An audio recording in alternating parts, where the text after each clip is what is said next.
कक्षा 10 रासायनिक अभिक्रिया का ये तीसरा पार्ट है। तीसरा पार्ट विस्थापन अभिक्रिया। विस्थापन अभिक्रिया में होता है कि जब कोई अधिक क्रियाशील तत्व किसी कम क्रियाशील तत्व को उसके यौगिका से विस्थापन कर देता है। जैसे आयरन यह सॉलिड अवस्था पाया जाता है, इस कहते हैं आयरन। कॉपर सल्फेट इसका नाम होता है, कॉपर सल्फेट। तो जब यह अधिक क्रियाशील तत्व है, आयरन जो होता है अधिक क्रियाशील है,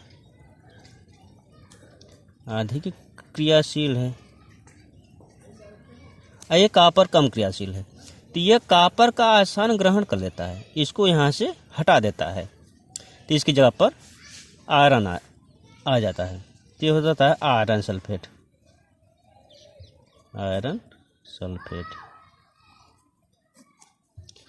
कॉपर अलग हो जाता है।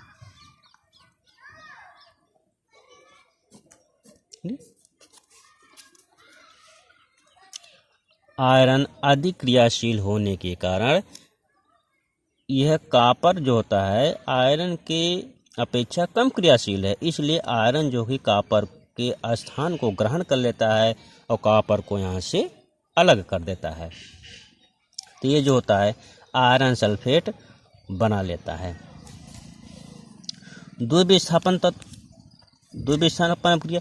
इस अभिक्रिया में उत्पादों का निर्माण यौगिकों के बीच आयनों के आदान प्रदान से होता है। जैसे Na2SO4 BaCl2, यह जब सोडियम सल्फेट बेरियम क्लोराइड, इसका नाम होता है सोडियम,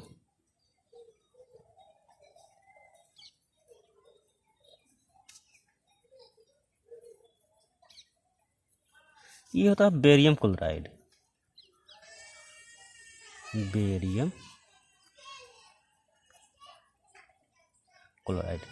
ये जब मिल जाते हैं तो यह Na जो होता है ये Cl के साथ आ जाता है, तो Cl के साथ क्रिया करके यह NaCl बना लेता है, और यह बेरियम SO4 के साथ मिलकर बेरियम सल्फेट का निर्माण करते हैं। ये बेरियम क्लोराइड है। अच्छा, यहाँ लिखें, सॉरी, बेरियम सल्फेट। इसमें होता है ये सॉलिड अवस्था में पाया जाता है बेरियम सल्फेट आयन।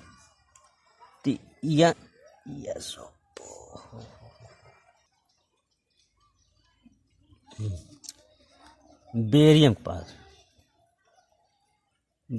2+ चार्ज होता है, SO4 के पास 2- चार्ज होता है। अब जब बेरियम के पास 2 इलेक्ट्रॉन अधिक है और SO4 के पास 2 इलेक्ट्रॉन की कमी हो रही है, इसलिए यह अपना 2 इलेक्ट्रॉन इसको दान करके इससे बॉन्ड बना लेता है, तो यह बन जाता है BaSO4। इसका नाम होता है बेरियम सल्फेट। इसका नाम होता है बेरियम सल्फेट। अपचयन और उपचयन अभिक्रियाएं। अपचयन, पदार्थ में ऑक्सीजन की वृद्धि होना या हाइड्रोजन की कमी होना। किसी भी रासायनिक अभिक्रिया में ऑक्सीजन की वृद्धि माने ऑक्सीजन जुड़ता है और हाइड्रोजन की कमी होती है, तो उसे अपचयन अभिक्रिया कहा जाता है। अपचयन अभिक्रिया, पदार्थ में हाइड्रोजन की वृद्धि जस्ट उपचयन का उल्टा अपचयन होता है। पदार्थ में हाइड्रोजन की वृद्धि होना या ऑक्सीजन की कमी होना, यह अपचयन कहलाता है। अब देखिए यहाँ पर कार्बन प्लस, ये होता है कार्बन। कार्बन में ये ऑक्सीजन, ऑक्सीजन। जब ऑक्सीजन ये जुड़ रहा है, ये देखिए ऑक्सीजन की वृद्धि, यहाँ से तुलना करें, यहाँ पर ऑक्सीजन की क्या हो रही है, वृद्धि हो रही है जी। जब यहाँ पर ऑक्सीजन की वृद्धि होगी तो यह उपचयन होगा। देखिए ये कॉपर ऑक्साइड है, इसका नाम होता है copper oxide, copper oxide, copper oxide. Copper oxide में प्लस हाइड्रोजन, जब ये क्रिया कर लेता है तो यह हाइड्रोजन निकल रहा है, हाइड्रोजन यहाँ निकल रहा है, तो यहाँ बचा केवल कॉपर। और यह ऑक्सीजन जो तो H2O के साथ मिलकर यह पानी का निर्माण कर लेता है। तो यहाँ पर ये ऑक्सीजन की क्या हो रही है, कमी हो रही है, माने ऑक्सीजन निकल रहा है, तो यहाँ पर अपचयन अभिक्रिया होगी। और यहाँ पर हाइड्रोजन जो होता है ऑक्सीजन से जुड़ रहा है, इसलिए यहाँ पर उपचयन अभिक्रिया होगी।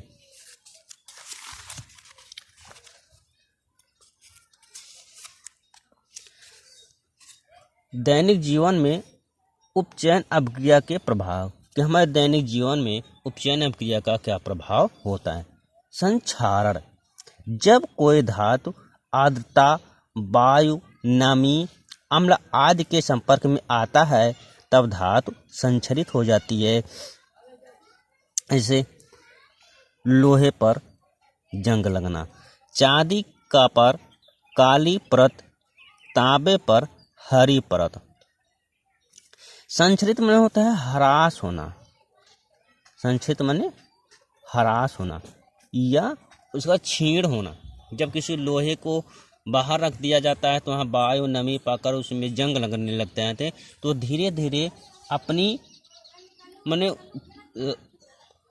लोहे में जंग लगने से लोहा जो होता है कमज़ोर हो जाता है, पतला हो जाता है, जिसे कहते हैं जंग का लगना। ऐसे चांदी पर कालिक परत, कि जो चांदी होती है उस पर काली पड़ जाती है, तांबे के पर हरी परत बन जाती है, कि जिससे यह नुकसान होने लगता है। विकृत गंधिता, विकृत गंधिता क्या होती है, वसा युक्त और तैलीय खाद्य सामग्री वायु के संपर्क में आने पर अपचयित हो जाती है, जिससे उसके स्वाद और गंध में परिवर्तित हो जाता है। जो तैलीय पदार्थ, जैसे आजकल हमारे घरों में बच्चे जो होते हैं चिप्स बहुत खाते हैं, जो चिप्स के पैकेट आते हैं उसमें जो होती है नाइट्रोजन गैस भरी होती है, नाइट्रोजन गैस से भरी होती है, तो उसको वो गंधिता होने से, ठीक, उसमें गंध या उसके स्वाद को बचाए रखने में इसकी मदद करता है। इसलिए उस पैकेट में रखी हुई चीज़ जो है तो ये तैलीय, वो सब तली हुई होती है, वह खराब नहीं होती हैं। रासायनिक अभिक्रिया के प्रकार, तापमान के आधार पर ऊष्माक्षेपी, कुछ ऐसी अभिक्रियाएं जिन अभिक्रियाओं में उत्पाद के निर्माण के साथ साथ ऊष्मा का भी उत्सर्जन होता है, वह ऊष्माक्षेपी अभिक्रिया कहलाते हैं। कुछ ऐसी अभिक्रियाएं होती हैं जो ऊष्मा को रिलीज करती हैं, कुछ ऐसी होती है जो उसको ग्रहण करती हैं। जैसे मेथेन, ये होता है मेथेन, कार्बन डाइऑक्साइड के साथ क्रिया करके ऑक्सीजन के साथ अभिक्रिया करके कार्बन डाइऑक्साइड तथा यह पानी बना लेती हैं, प्लस से ऊष्मा को निकाल लेती हैं, ऊष्मा को ये निकाल देती हैं। तो ये होती हैं ऊष्माक्षेपी अभिक्रिया।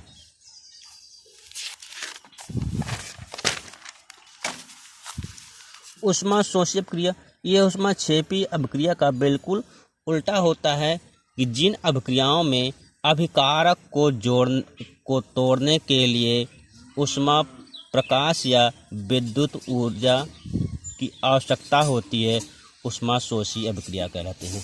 कहने का मतलब ये है कि इस ऊष्माशोषी अभिक्रिया में तापमान या ऊष्मा को दिया जाता है। जैसे इसका उदाहरण होता है वियोजन अभिक्रिया। जो वियोजन अभिक्रिया होता है, जैसे यहाँ पर